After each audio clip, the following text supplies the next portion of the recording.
Hi guys, कैसे हैं आप लोग। चलिए फिर फटाफट अपने आज के सेशन को स्टार्ट करते हैं बिना टाइम को वेस्ट किए हुए। और आज मैं आपको 7, 8 और 9 नवंबर के करंट अफेयर्स कवर कराऊंगी। ये करंट अफेयर्स क्वेश्चन के फॉर्म में होंगे, तो हम फटाफट इनको पढ़ेंगे और फटाफट इसको कवर कर लेंगे।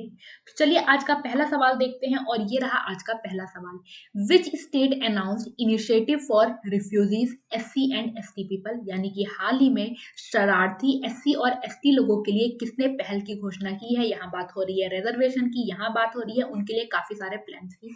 तो देखिए, जब असम में इशू हुआ था शरणार्थियों वाला, तो वहां एक राज्य की मुख्यमंत्री काफी आगे बढ़कर आई थी, और वो थी वेस्ट बंगाल की सीएम ममता बनर्जी।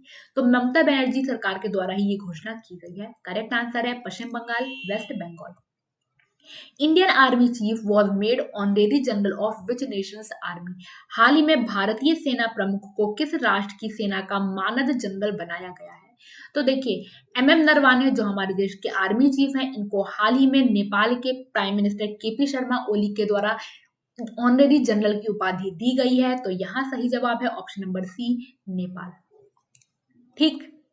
प्रहलाद सिंह पटेल जो हमारे देश के टूरिज्म मिनिस्टर हैं, पर्यटन मंत्री हैं, उन्होंने टूरिस्ट फैसिलिटेशन सेंटर, पर्यटक सुविधा केंद्र का अभी हाल ही में उद्घाटन किया है। किस राज्य में? कर्नाटका, उड़ीसा, असम, केरला। तो देखिए, इसमें टोटल खर्चा आया है 11.57 करोड़, और इसको केरला के गुरुवायूर में लॉन्च किया गया है। तो करेक्ट आंसर है केरला। किसने किया है ये भी ध्यान रखिएगा, कितने पैसे लगे हैं ये भी ध्यान रखिएगा। Who released the NCAER report, national council of applied economic research. इन्होंने एक रिपोर्ट पब्लिश की है, किस चीज पर?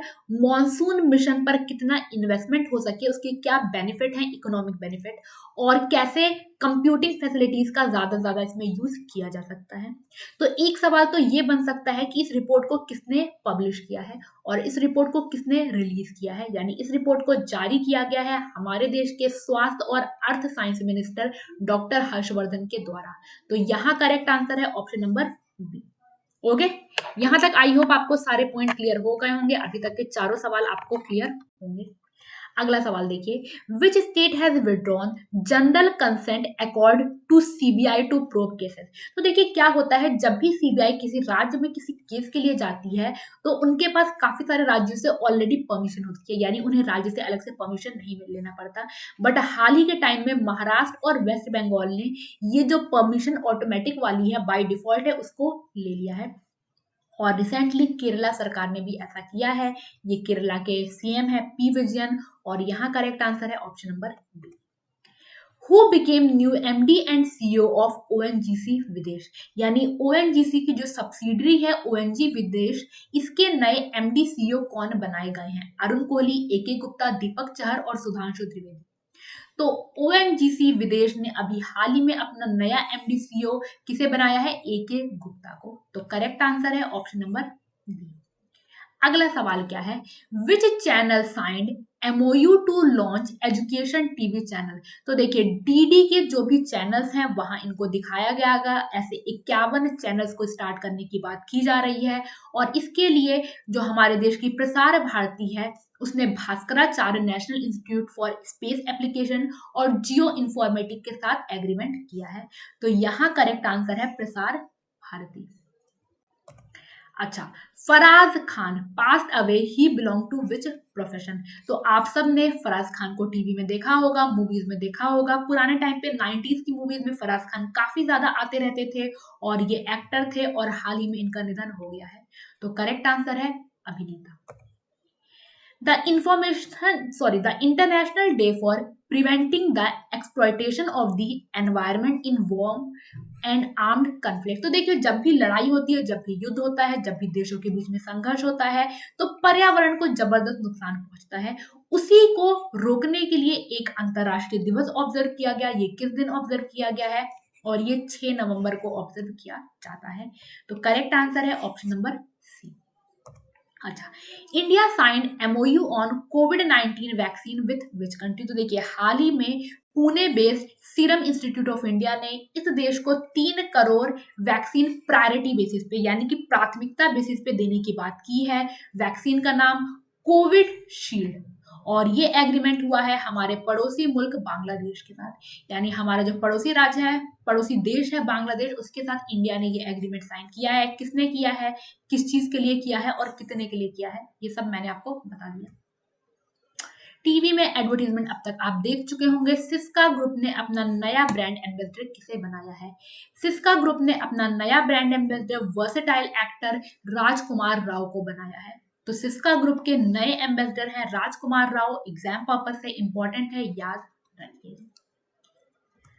विच IIT एंड NMDC यानी कि नेशनल मिनरल डेवलपमेंट कॉर्पोरेशन, इन्होंने 5 साल के लिए इंक्यूबेशन एंड फेलोशिप प्रोग्राम, यानी कि देखिए क्या है, जो भी राज्य में या फिर देश में हमारे स्टार्टअप्स हैं, अब आपको पता होगा कि इस राज्य में, किस राज्य में मैं बात कर रही हूँ बताऊंगी, यहाँ भी काफी सारे स्टार्टअप्स हैं। और अगर आपको NMDC का मुख्यालय पता है तो आप आंसर कर सकते हैं।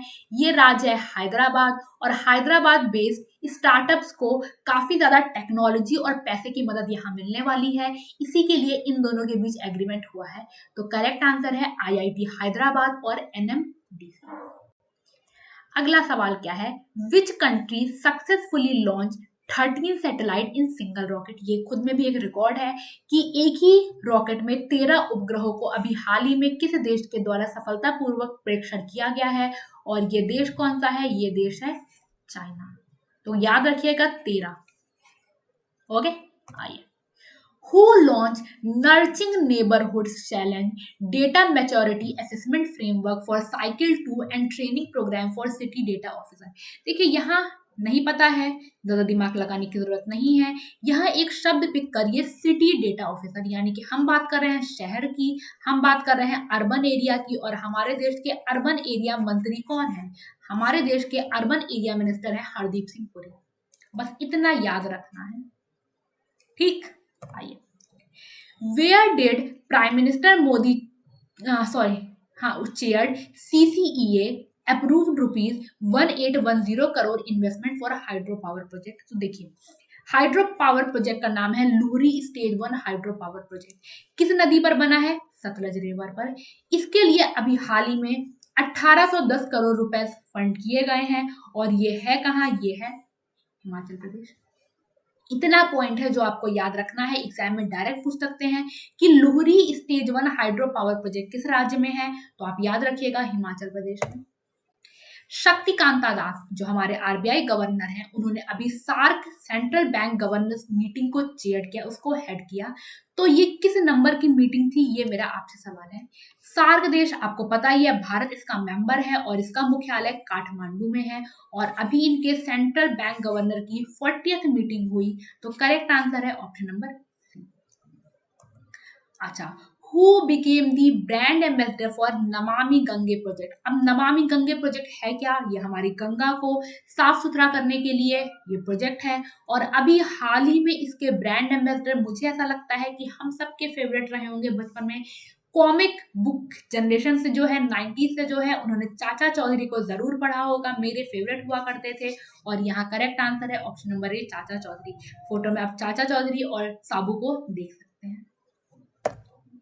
अच्छा भाई, the coral reef of which height have been discovered in Australian Great Barrier Reef, यानी कि ऑस्ट्रेलियन ग्रेट बैरियर रीफ में अभी किस ऊंचाई का कोरल रीफ पाया गया है?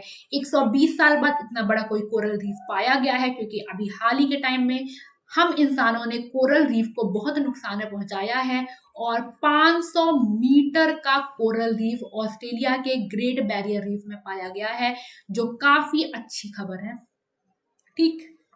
आइए, the bilateral summit between India and with which country was held virtually. तो अभी 6 नवंबर को ये मीटिंग हुई थी, इसको हमारे देश के प्रधानमंत्री यानी कि नरेंद्र मोदी और दूसरे देश के प्रधानमंत्री गुइस्पे कोंटे ने अटेंड किया। अब ये कोंटे जो है, ये किस देश के प्रधानमंत्री हैं?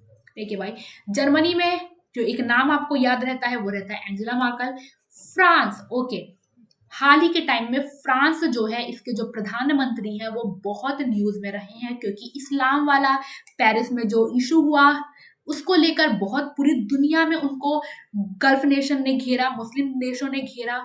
तो ये काफी न्यूज में रहे हैं। आपको मुझे इनके प्रधानमंत्री का नाम बताना है, और गुइस्पे कोंटे ये इटली के प्रधानमंत्री हैं, और अभी हाल ही में बायलैटरल समिट हुई भारत और इटली के बीच में। ओके, चलिए, which district top aspirational district ranking for September. ठीक है, तो हाल ही में एस्पिरेशनल डिस्ट्रिक्ट, जिसको हिंदी में थोड़ा सा डिफिकल्ट है, आकांक्षात्मक जिला रैंकिंग में कौन से राज्य ने शीर्ष स्थान हासिल किया सितंबर महीने में? चंदौली, बदौद, रोहतक, बोकारो। तो देखिए, चंदौली जो है, जो उत्तर प्रदेश में है, रिसेंटली ये काफी ज्यादा बार एस्पिरेशनल डिस्ट्रिक्ट इसमें टॉप पर आया है, और सितंबर महीने के लिए भी चंदौली ही टॉप पर है। तो करेक्ट आंसर है ऑप्शन नंबर ए। अगला सवाल क्या है? अगला सवाल है बुल स्ट्राइक। बुल स्ट्राइक ये ट्राई सर्विसेज एक्सरसाइज है, यानी हमारे देश की जो तीनों आर्म्ड फोर्स हैं वो इस एक्सरसाइज में पार्टिसिपेट करती हैं। और अभी हाल ही में ये एक्सरसाइज कहाँ हुआ है? बंगाल की खाड़ी, हिंद महासागर, अंडमान और निकोबार और मालाबार कोस्ट। तो भैया बुल स्ट्राइक जो है ये हुआ है अंडमान एंड निकोबार में। आपको पता है ये पैसिफिक ओशन साइड भारत अपनी ताकत को दिखाने में काफी आगे है, और ये एक्सरसाइज भी यही हुई है।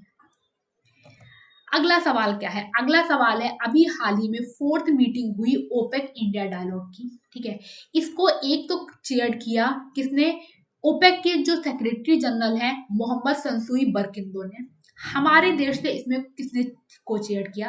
नरेंद्र सिंह तोमर, धर्मेंद्र प्रधान, पीयूष गोयल और नितिन गडकरी। अब भैया एक बात सुनिए, हम बात कर रहे हैं पेट्रोलियम की। अच्छा, ओपेक का मुख्यालय कहाँ है, जरा मुझे ये भी बता दीजिएगा। अब बात कर रहे हैं पेट्रोलियम की, तो हमारे देश के जो पेट्रोलियम मंत्री हैं धर्मेंद्र प्रधान, उन्होंने इसको को चेयर किया। Who has chaired virtual global investor round table? तो virtual global investor round table की अध्यक्षता किसके द्वारा की गई? इसमें बाहर के देशों से ज्यादा इन्वेस्टमेंट भारत में करने की बात की गई है, और इसको चेयर किया गया हमारे प्रधानमंत्री यानी कि नरेंद्र मोदी के द्वारा। Which bank is to acquire share in CSC e-governance for 36 crore? यानी 36 करोड़ का अभी शेयर CSC e-governance में किस बैंक ने खरीदा है? बैंक की फोटो आपको दिख रही है। यस, करेक्ट आंसर है एक्सिस बैंक। कितने का? 36 करोड़, ये भी ध्यान रखिएगा। CSC e-governance ये भी ध्यान रखिएगा, ठीक है। Which organization signed MOU with NTPC विद्युत व्यापार निगम, जिसको हम VVP के नाम से जानते हैं। तो अभी हाल ही में इनके साथ किसने एग्रीमेंट किया? देखिए, एयरपोर्ट पे आपको पता है व्हीकल्स यूज होते हैं, सामानों को ले जाने में, इंसानों को भी ले जाने में। वहां इलेक्ट्रिक व्हीकल का ज्यादा से ज्यादा यूज हो, इसी के लिए AAI यानी कि एयरपोर्ट अथॉरिटी ऑफ इंडिया और NTPC विद्युत व्यापार निगम ने आपस में एग्रीमेंट किया है। तो करेक्ट आंसर है ऑप्शन नंबर ए। अच्छा भैया, टाटा टेक्नोलॉजी ने अभी हाल ही में किस राज्य के साथ 4600 करोड़ का एग्रीमेंट किया है? अब मेरी एक बात समझिए, बात क्या है? टाटा टेक्नोलॉजी, अब इन्होंने लगभग 150 स्टार्टअप के लिए ये एग्रीमेंट किया है। हमारे देश में स्टार्टअप का हब क्या है? ये है कर्नाटक, कर्नाटक में बैंगलोर, और यही ये एग्रीमेंट किया गया है। तो टाटा टेक्नोलॉजी, कर्नाटका सरकार, 4600 करोड़। ठीक, okay. Hariharan won GC Daniel award for lifetime contribution in which cinema? तो सबसे पहला नाम हरिहरन याद कर लेना है। इनको कौन सा अवार्ड मिला है? GC डैनियल पुरस्कार। किस इंडस्ट्री में योगदान के लिए मिला है?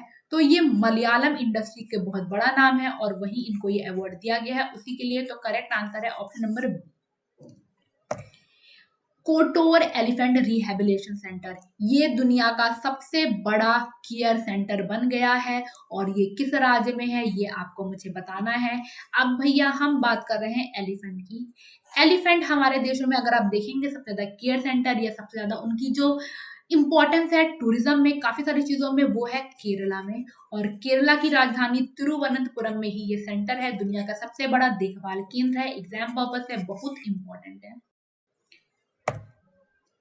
ज्ञानेंद्र निकोबम, ज्ञानेंद्र निकोबम इससे पहले इंटरिम प्रेसिडेंट बने थे, और अब उनको प्रेसिडेंट बना दिया गया है। किस स्पोर्ट से ये बिलोंग करते हैं? किस स्पोर्ट्स के ये नए प्रेसिडेंट बने हैं?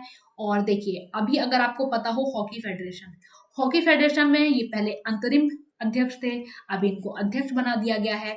ये मणिपुर से आते हैं, और आपको ज्ञानेंद्र निकोबम का नाम याद रखना है। अगला सवाल है, नेशनल कैंसर अवेयरनेस डे, राष्ट्रीय कैंसर जागरूकता दिवस कब मनाया गया? 6, 7, 8, 9। ठीक है, और कैंसर अवेयरनेस डे ये 7 नवंबर को मनाया जाता है। करेक्ट आंसर है ऑप्शन नंबर बी। सॉरी। सागर कवच, 2 दिन की एक्सरसाइज हुई सागर कवच, ये कहाँ हुई, किस राज्य में हुई, ये सवाल है। तो पहले तो देख लीजिए ये किन 2 राज्यों के बीच में होती है, वेस्ट बंगाल और उड़ीसा। अब ये यही कहीं हुई होगी। तो उड़ीसा का जो कोस्ट है, यानी कि उड़ीसा का जो पोर्ट है पारादीप, वहां ये एक्सरसाइज हुई है और करेक्ट आंसर है ऑप्शन नंबर सी। तो सागर कवच, वेस्ट बंगाल और Orissa. WhatsApp partnered with how many bank for UPI payment? तो सबसे पहले इनको परमिशन मिली है national payment corporation of India के द्वारा। किसको? व्हाट्सएप को। कितने बैंक के साथ ये पेमेंट को कर सकते हैं? और ये बैंक हैं टोटल 5। तो करेक्ट आंसर है ऑप्शन नंबर बी। आज का आखिरी सवाल, यही एक सवाल और है, कॉफी डे कब ऑब्जर्व किया जाता है? और यहाँ मेरा सवाल है, कैपेचिनो डे कब ऑब्जर्व किया जाता है? तो कॉफी प्रेमियों को कैपेचिनो काफी ज्यादा पसंद है। किस दिन आप इस तारीख को ऑब्जर्व करते हैं, ये मेरा आपसे सवाल है। और यहाँ सही जवाब है 8 नवंबर। तो करेक्ट आंसर ऑप्शन नंबर। अब अपना फटाफट होमवर्क ले लीजिए, होमवर्क थोड़ा ज्यादा है। क्या क्या है? पहला सवाल, यूएस प्रेसिडेंशियल इलेक्शन किसने जीता? सबको पता है। सवाल ये भी है, ये किस पार्टी से आते हैं? ठीक है। उसके बाद इनको टोटल कितनी सीट्स मिली? उसके बाद ये किस नंबर के प्रेसिडेंट बने हैं और वाइस प्रेसिडेंट कौन बनी है?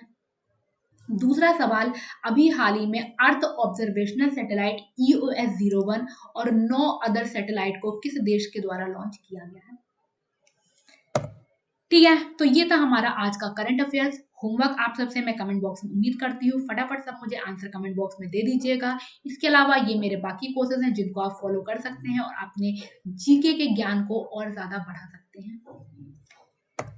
तो आप मुझसे मेरे फेसबुक पेज, मेरे व्हाट्सएप ग्रुप, मेरे टेलीग्राम चैनल, मेरी वेबसाइट यहाँ विजिट कर सकते हैं और आप क्लास के बारे में डिटेल्स, पीडीएफ, इन सारी चीज़ों को भी वहाँ से डाउनलोड कर सकते हैं। सेशन पसंद आया तो सेशन को ज़्यादा से ज़्यादा लाइक करिए, इसको ज़्यादा से ज़्यादा शेयर करिए और अगर आप पहली बार मेरी वीडियोस को देख रहे हैं, पहली बार मेरे चैनल पर आए हैं, तो इसे सब्सक्राइब करना नहीं भूलिएगा। बहुत ध्यान रखिए, बहुत अच्छे से रहिए, आने वाले एग्जाम्स को बहुत अच्छे से दीजिए। तब तक के लिए thank you, God bless you, जय हिंद।